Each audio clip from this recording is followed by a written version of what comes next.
O governo brasileiro pretende usar a vitória de Donald Trump na eleição americana como, aspas, barganha, em busca de negociar parcerias mais vantajosas com o presidente chinês, Xi Jinping, que vai chegar ao Brasil daqui a poucos dias. Ele vem para a cúpula do G20 no Rio de Janeiro. Mais informações com Carol Rosito. No Itamaraty, no Palácio do Planalto, está decidido: não haverá adesão formal do país à iniciativa Cinturão e Rota, também conhecida como Nova Rota da Seda, de Xi Jinping. A avaliação do Planalto é de que o Brasil já tem o Programa de Aceleração do Crescimento, o PAC, como prioritário da agenda no país. Previsto como um amplo investimento na infraestrutura comercial entre o leste asiático e Europa, o programa se expandiu na última década para nações da África, Oceania e América Latina. Hoje tem a adesão de mais de 100 países. O receio é de que, ao assinar a nova Rota da Seda, o governo se submeta mais aos interesses chineses do que aos brasileiros. A saída encontrada é transformar a vitória de Trump em fator de barganha para extrair concessões favoráveis da China durante a visita de Xi Jinping ao Brasil neste mês e buscar outras formas de parceria. Entre elas está a intensificação do uso de moedas locais para o comércio bilateral e o uso de satélites chineses em troca de uma maior presença da Embraer na China. Há ainda a discussão de mais acesso a produtos brasileiros do agronegócio, como carnes e frutas, no mercado chinês. A Rota da Seda é vista com preocupação por Washington, que enxerga nela um risco de ampliação da influência da China e o aumento do seu poderio militar. A Casa Branca se esforça para oferecer aos governos iniciativas com maior apelo econômico. O Itamaraty ressalta que se recusará a fazer escolhas com apostas em apenas um parceiro. Em um ambiente de fratura geopolítica cada vez maior, a diplomacia brasileira tem como objetivo conseguir mais concessões tanto de um lado quanto de outro. Roberto Duma, se a gente considera o efeito, o impacto político da vitória de Trump nos Estados Unidos, mais a já antiga oferta da China de que o Brasil possa aderir à tal Rota da Seda, o que de fato está diante de nós? Veja, William, boa noite novamente a todos. Eu acho uma coisa meio complicada, principalmente que o nome barganha não me parece, de certa maneira, politicamente ou diplomaticamente uma coisa correta. Veja, como a gente sempre fala, países têm interesses e não amigos.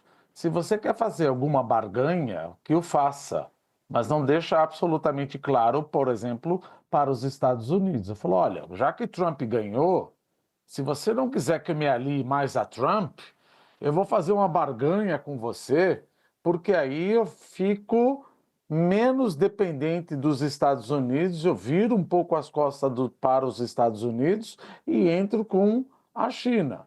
Eu acho que é importante você fazer isso, mas não deixar isso absolutamente público. Você está praticamente falando para os Estados Unidos, olha, já que você ganhou, eu quero fazer mais amizade com a China, a não ser que você pague mais para mim. Ou seja, que tipo de negociação diplomática é essa? Que tipo de negociação diplomática é essa? E ainda mais com uma pessoa que entrou no poder agora, que é Trump. Imagina Trump ouvindo uma coisa dessas, do Itamaraty falando, olha, eu estou fazendo uma barganha com os Estados Unidos para eventualmente me distanciar barganha com a China, para eventualmente me distanciar um pouco dos Estados Unidos, para ver quem paga mais. Deixa eu Isso ver. eu acho, de certa maneira, complicado, William. Que barganha é essa, Lorival? Eu não sei, esse é um dos raciocínios mais rudimentares que eu já escutei na minha vida e talvez eu não tenha entendido realmente. O que eu posso dizer é que ontem, conversando com uma fonte chinesa que tem acesso ao que acontece dentro do governo chinês, e a informação é de que integrantes do governo que estavam preparando a vinda do Xi Jinping estavam muito irritados com o Brasil, considerando assim que o Brasil não sabe o que quer e não entende também o que a China quer. Essas foram as palavras que eles traduziram para mim. Mas especificamente em relação ao quê? Em relação à nova Rota da Seda, Okay. essa recusa da nova Rota da Seda, isso foi comunicado pelo governo brasileiro ao governo chinês ontem no horário brasileiro, anteontem no horário chinês, e aí foi quando essa fonte que me procurou, inclusive, para contar isso, estava ansioso para transmitir isso. Inclusive, tinha havido o vazamento, segundo essa fonte, o vazamento da agenda do Xi Jinping por uma repórter nossa, Gabriela Prado. E eles estavam muito irritados com isso também, por questões de segurança e tal. Eles consideravam que era o governo brasileiro que tinha vazado essa agenda e chegaram a ameaçar com a não vinda do Xi Jinping, mas logo abandonaram essa linguagem.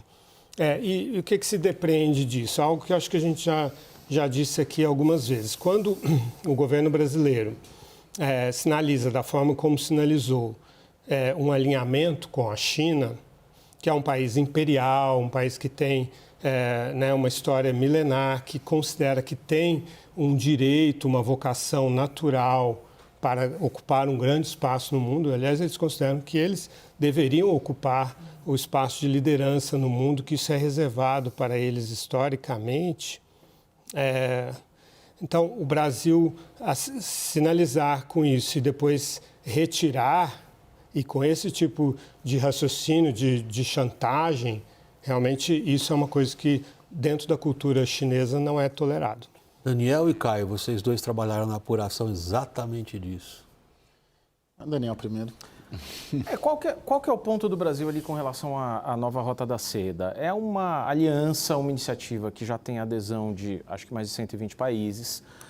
O Brasil vai trabalhar com uma linguagem suficientemente genérica para que fique claro do lado brasileiro que não há uma adesão, mas para que os chineses possam vender também que o Brasil está empenhado, está na esfera de influência da China e faz parte, de alguma forma, desse projeto mais amplo de iniciativas globais de infraestrutura.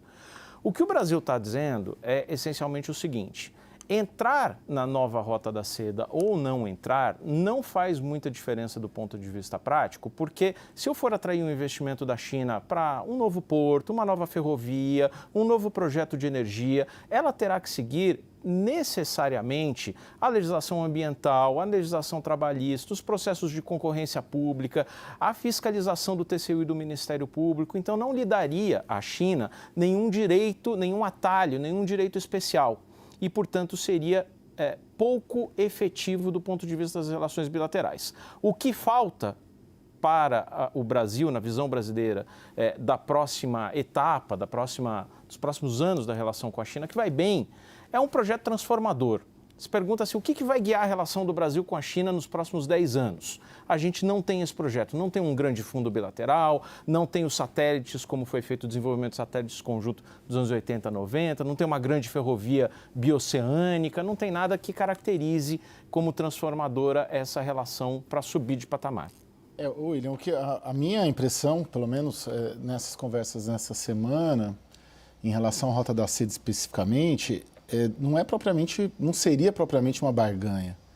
Seria, na verdade, e a gente ouviu isso, aumentar a expectativa brasileira do que pode ser negociado com a vinda dos chineses, tendo em vista que a vitória do Trump impõe maiores dificuldades comerciais na relação Estados Unidos e China.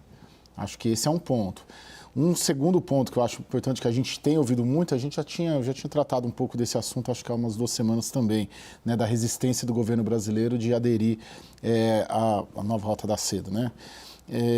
Sinergia, eles falam muito, os diplomatas, né? Eles falam sinergia. Precisa ver... O Brasil não tem interesse em virar eu ouvi isso essa semana, uma Commonwealth da China, que é como o Brasil está lendo essa nova Rota da Seda. Né? O fato de não aderir, naturalmente, permite ao Brasil, primeiro, do ponto de vista político-ideológico, não sinalizar para o Ocidente, para a União Europeia e para os Estados Unidos, que não é integrante de uma comunidade de países amigos da China. ao mesmo tempo, negociar diretamente projetos de interesse comum, porque na visão brasileira, se você simplesmente adere, você está submetido aos interesses chineses e colocando eventualmente de lado os nossos interesses brasileiros. Mas há um fato de enorme relevância, que foi a vitória do Trump nas eleições presidenciais. Há uma mudança, há um antes e depois, claramente. Isso é um divisor de águas. E aí, do ponto de vista das relações do Brasil com a China, é a pergunta que eu faço a você e já passo na sequência ao Roberto Dumas também. O que se aguarda, e não há muita dúvida, é de que o Trump virá com uma política extraordinariamente agressiva de protecionismo. Não vai ser muito diferente do que fizeram até aqui, mas na intensidade espera-se consequências graves. Como é que isso fica entre Brasil e China?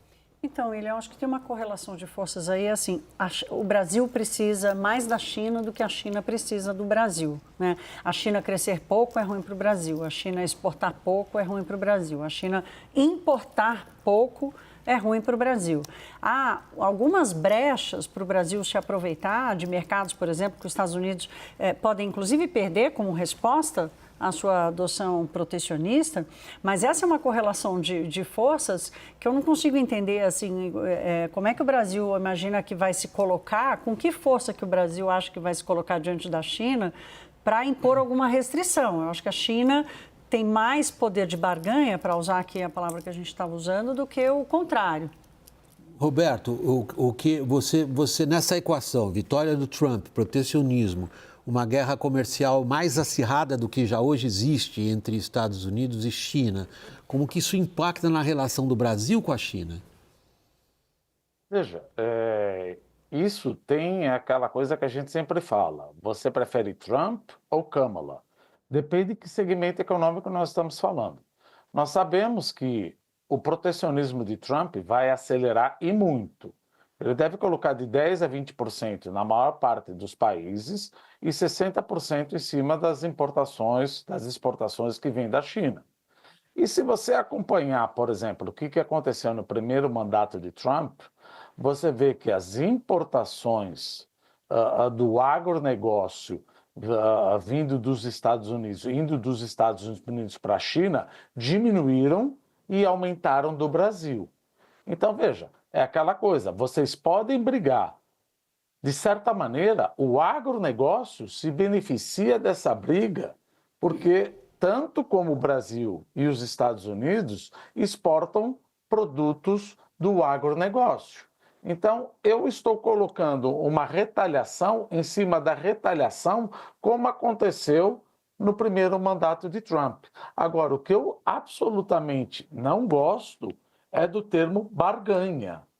Do tipo, olha, eu vou entrar na Rota da Seda, que é uma coisa boa, vamos dizer assim, posto que não trata-se provavelmente de um acordo de entendimento de projetos que eu não preciso tomar dinheiro, que seja em dólar, que eu preciso respeitar a lei trabalhista, etc., mas não usar isso como uma barganha.